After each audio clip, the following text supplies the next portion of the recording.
Hey guys, welcome back to another video. So, if you've been following the channel, you'll know that I've spent the last few weeks on the underside welding this thing up. Anyway, I figured we'd do something a little bit different, a bit of a different video, and talk about something a little bit more interesting rather than just endless welding videos. Because as you know, she needs a lot of welding. Anyway, let's get to the meat of it.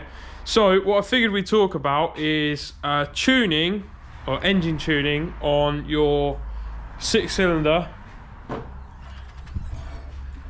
M52s. So what I'm going to throw at you will apply to the M52b28, M52b25, not really relevant to the B20s. Some of the stuff will bleed onto your E36, your twin Vanos, your technical update, your TU engines, whatever you want to call them.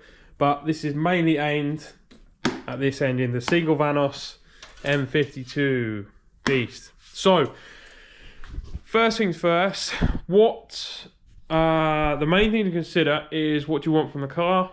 Is it fast road? Is it track car? Is it drift car? Obviously, all three of those types of cars need slightly different setups to get the best from the engine. Let's just assume you're like most people and you probably just want to build something fast road, mega responsive, mega fun to drive, engaging, and improve on the already pretty good recipe of the E36 with a 6-cylinder in it. They're pretty good out of the box, but there's plenty of stuff you can do. So how I went about it and how I achieved 251 horsepower, I'll put the dyno sheet up there in a moment. How I achieved 251 horsepower from an NA 2.8. Let me break that down for you and talk to you about how we got to that stage. So first things first, the engine needs to be healthy. Good oil, good plugs, no rocker cover leaks, crankcase ventilation system, that all needs to be healthy. Look at your basic stuff, your intake boot, your intake hose that lives under here, your MAF, stuff like that. If any of that isn't up to spec, i.e. it's knackered, it's cracked, it's damaged, it's not working, that's going to eat into your horsepower and torque figures, because the engine's going to be down on power, it's going to have vacuum leaks, it's going to be running on a baseline tune from the ECU to protect the engine. So it'll be running a bit rich. That doesn't make good power. So first and foremost, before you spend any mods before maintenance is not good for power. It's cool for the Instagram, but it's not good for power, let me tell you that. Right, so let's assume you've done all your engine stuff, engine's all serviced. Standard plugs, don't buy any of this fancy crap with 4 prongs, none of that crap. Stick your standard plugs in there. I forget the code, I think it's BRK6E, something like that. Standard plugs, standard injectors. So, out of the factory, these babies, the 2.8 single Vanos M52, was good for 193 brake horsepower, according to BMW. Most of the time, if you dyno them with a standard exhaust, standard airbox, all of that stuff, they generally will pull a little bit more like 200, maybe 202, 204, something like that. It's all documented online. There's quite a few people that have done it. So even out the box, they make more power than what BMW said they do, assuming you've done your maintenance. Remember that. Anyway, I know what you're thinking, cut to the chase. How do I make more power from my 2.8? Well, the secret kiddies, let's start off with the first thing that everyone goes to. This is where I need a glamorous assistant. M50 inlet. Super common mod. Been happening for years. Everyone knows about it. If you know E36s, you know this mod. Basically, it's got bigger intake runners rather than the stock one, which has got, let me show you, little dinky tiny runners. Yeah, look, I'll even give you a side by side so you can see the difference. Now, let me tell you, that alone doesn't make a ton of power, but will definitely help, because these cars with the stock intake manifold and cams are quite throttled from the factory at high RPM. So if you've ever driven one, you'll know when you get to about 4,500, 5,000 RPM that the butt horsepower, the feel of the car, you can feel it's just not pulling. It makes all the right sounds, but it doesn't pull. because the torque dips off. It's all been tuned and refined for daily driving, refinement, fuel economy, smoothness, all that kind of boring stuff that you don't want in a race car. So put one of these bad boys on. They used to be cheap as chips. They used to be 50 to 100 quid. Now they're like 200, 300, 400 quid, depending on what you're getting with it. If you bolt this on to a completely standard car, don't remap it, you're probably not going to make that much more power. If you dynoed it as it's sat, you might make 210 brake, something like that. But you're going to have lost quite a lot of low down torque, or not a lot, but enough that, you know, there's a loss there. So this alone will not give you all the horsepower you need, but it's a step in the right direction. So this is the first mod that I did. It gave me a lot more noise at the top end. The car seemed to pull harder up the top end, but was it any faster? Probably not, but it definitely sounded better and it felt better high up in the rev range, which is where you want the, you know, that's where the fun stuff is, right? So would I recommend this mod? 100%, go and get yourself one bought. Be very careful buying these, because the 2 litre one that's very similar, this is from a M52b28.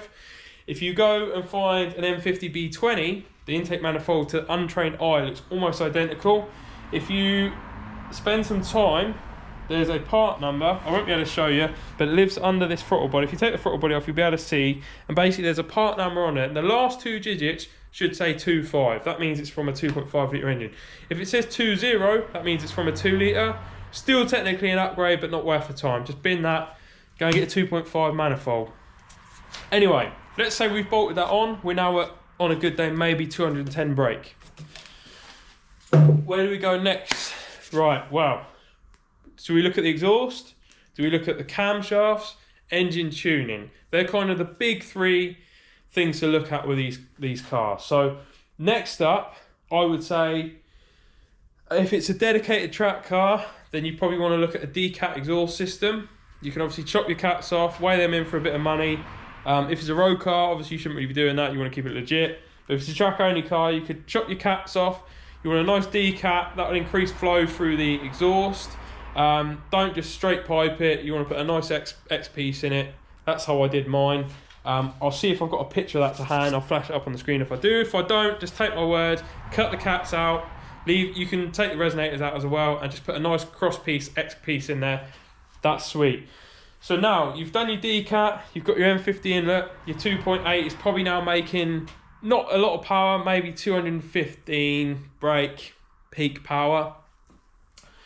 The final piece of the puzzle to get this baby singing is your camshafts. So there's lots of options for this.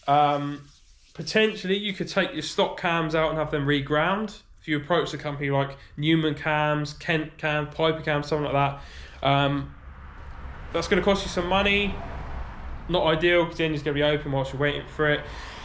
The off-the-shelf options, there's a few. So you can look at Schrick. Schrick sell, I think they sell a couple of sets of cams for these, but the price tag is pretty hefty. They're well over £1,000, and the lead time, if they're even available, they're usually on massive back order. So if you can wait, great. If not, probably not the best route. The main 2 options I would look at is using the US M3 essentially has an M52 that's been tweaked slightly, but it's essentially still an M52. So the US M3 came with a set of hot cams, or relatively hot cams. Nothing too crazy, but if you get a set of those, they'll go straight into this car, this engine. I know because I've done it. There's no additional parts required. Yes, there's some stuff you could change whilst you're in there, your hydraulic lifters, your rocker covered gasket, stuff like that. And you can play with the cam timing to eke the most out of those cams if you want to. I didn't, but you can do. There's probably more room in my tune and my mapping if I played with the cam timing. Anyway, long story short, so let's just recap. So we've done our M50 inlet, we've decatted the exhaust, we've left the exhaust manifold the same and the back box the same. We've put in our cams. At this point, you're probably going to be pushing maybe 230 brake, there or thereabouts, but you're going to be at the absolute limit of what the ECU can calibrate on its stock maps. At that point, you then need to get the car remapped, or the ECU remapped. Now, these old cars, you can't go to anyone to remap them. There's only a handful of people in the UK that will do it to a good standard. I'm not going to mention any names because I don't want to be biased, but there's a good 10, probably 10 guys that will do it across the UK that are renowned for doing it. And it's not a big boost turbo build, so you don't need to pay thousands of pounds to get the car tuned. There's just no need. Just pick a reputable mapper, couple £100, and they'll put a map on the ECU. At that point, ladies and gentlemen, you'll be at the magic number that I achieved, 251 horsepower. Now, bear in mind that 251 horsepower was on a engine that had done over 200,000 miles. So the engine in my yellow Touring had done as it stands now, it's done 222,000 miles. I've had that car 8 years, done 24,000 miles in my ownership. I had no history when I bought it, so essentially I don't know what its life was like before 198k, but it's done mega mileage. It's had 8 years of hard driving, various track days, doing all sorts of stuff with it. So it's, to this day, I've still never actually compression tested. Maybe I should do that on the channel at some point. But yeah, that's a high mileage 2.8 and it's made good power. So 251 horsepower from the M50 inlet, a set of Hot Boy cams, a D-cat and a tune. Now there is another set of cams you can look at putting in. If you don't want to buy USM3 S52 from the 3.2 litre M3 that came in the US only, your other option is to look at using, I believe it's a 3 litre inlet cam from the M54 that came in the E36. And then I think you need an M50 exhaust cam. You have to do a little bit of machine work. Don't quote me, I've never done it. I've never needed to do it. I've gone down the S52 route because it's nice and easy, straightforward. There is guys that will do that work for you. There's plenty of people around. If that's something you're interested in, you're in the UK, drop a comment below. I can put you in touch with a few people to sort that. That way, you'll only spend a couple £100 on the cams, probably a couple £100 on the machining. You'll only be spending £400 and you get your cams. And they're not far off S52 specs. They're not quite as close, but they're pretty much 90% of the way there. The S52 cams you can still find on eBay. You were able to buy them from BMW. I don't know if you still can now. I don't know if they're even available. But they usually come up used for about £500-600 to like £1,000. Look, if you want to spend that much money, if you're going down the NA route, you've got to do it. These mods would still apply to the 2.5. Obviously your gains wouldn't be as good. So your 2.8, you're going to get 250 brake, maybe a bit less, maybe a bit more. If you're going down the 2.5 M52 route, obviously your initial horsepower point, you're a bit down on power compared to the 2.8. So the 2.8 makes 250 with those mods. The 2.5 is probably going to make more like 230, 225 horsepower. So relatively speaking, it will still make the same amount of gains, but because the displacement is lower, it doesn't make as good power. And one thing to note, when you fit like an M50 inlet to a 2.5, you don't need to be putting pink injectors in it. But if you're doing cams, if you're doing D-cat, if you're doing remap, if you're doing M50 manifold and you want to be chasing big power, you're going to need the pink injectors from the 2.8, which don't come as standard on the 2.5s. So you've done all your engine tuning, car's sweet. If you wanted to go beyond that, there's now other options you could look at. You could get rid of the M50 inlet and go, actually this is a restriction.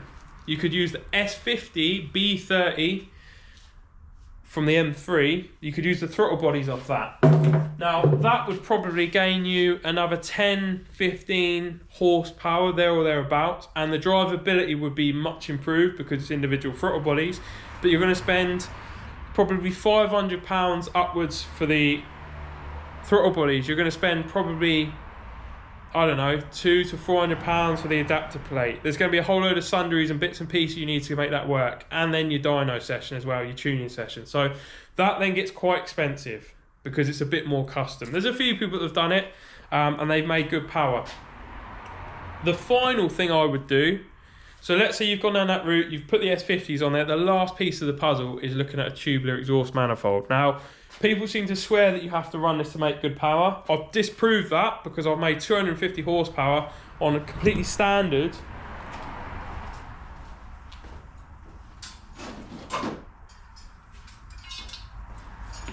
I made 250 horsepower on completely standard M52 manifolds and a standard airbox. You do not need to make 250 horsepower. You don't need custom exhaust besides the D-cat. and you don't need a custom intake. The standards air filter box is perfect. So 250 brake, you don't need to mod these, you don't need to mod the airbox, it works fine with a panel filter in it. But if you wanted to go a bit further than the 250, we've touched on the throttle bodies, we like the cams, the decat is a must, and the ECU tune is a must. At that point, if you were eking out every single number you could get, that's where I would put some S50 headers on there. I haven't got any here to show you, but they're basically tubular, equal length. That would maybe free up another 10 peak horsepower. Or the other option, which I'm yet to fit these, but these will be the next job. I purchased these from a very lovely customer of mine who wanted them to go onto the build. So we're going to do that at some point. These are essentially equal length M52 manifolds. So they're kind of a hybrid between your S50 M3 exhaust manifold and the stock M52 stainless steel, but you know, not tubular. These are okay. The S50 manifolds are great. I have a set, but I'm keen to try these. So these are sold by Turner Motorsport, a US company. I believe I think they're getting on for about $800 or something like that. I don't even know if you can still buy them. This one's been modified because these only fit left-hand drive cars. So we're going to modify this or check the fitment and get that on the car and see how much more power we can make. But there's nothing stopping you from a 2.8 with just the right bolt-on mods, probably seeing 275 horsepower is probably the absolute limit on a really healthy car with some really good mapping and that kind of stuff. Obviously, if you want to go further than that, you've then got options. You can look at using the 3 litre M54 bottom end to basically stroke the engine, because all the blocks are the same. So you can stroke the 2.5 or the 2.8 and run a 3 litre bottom end for increased displacement. Now, if you've done the 3 litre bottom end with all of these bits and went the whole way, you probably touch on 300 horsepower out of an M52. But is it an M52 at that point? Not really. I mean, it is, but you know, you've changed everything. The other option you can look at, and my long-term plan, is I want to use a US S52 crank and rotating assembly to increase my displacement to 3.2 litres, and then I should well surpass, with all the right bolt-ons, I'd like to think I can eke past 300 brake, maybe 310. These are big numbers. There's probably going to have to be some other little change in the car, but it would be really nice if I could get close to that number. Or the absolute top drawer bottom end you could put in an M52 is to use the Alpina 3.3 rotating assembly. So that's the biggest displacement you can get. It goes straight in the bottom end as far as I believe, but obviously it does come with a hefty price tag, and you know, the bigger the gains, the harder these parts are generally to find and the bigger the price tag. So just bear in mind, you know, bang for buck, probably the best thing to do for average Joe.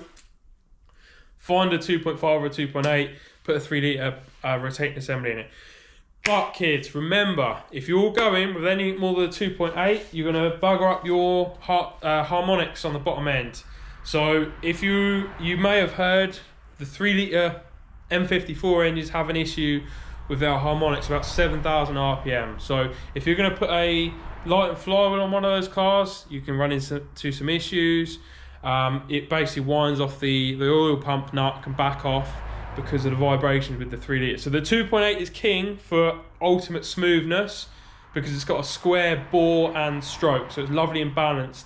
If you start going 3 litre, 3.2, 3.3, you're going to run into issues. So if you were going to go down that route, then I would suggest you either need to run a heavy dual mass to try and offset that, or run an ATI super damper. Or another option is you can buy, still from BMW, you can buy a very early M50, non-Vanos I believe, tensioner for the oil pump chain. Now if you fit that, you have to drill the block. I think the block is pre-marked, I believe, I can't remember, but you can buy the kit. Basically, you're not going to spend more than 50 to 100 quid doing that, and you're going to future-proof any issues with the oil pump chain coming loose.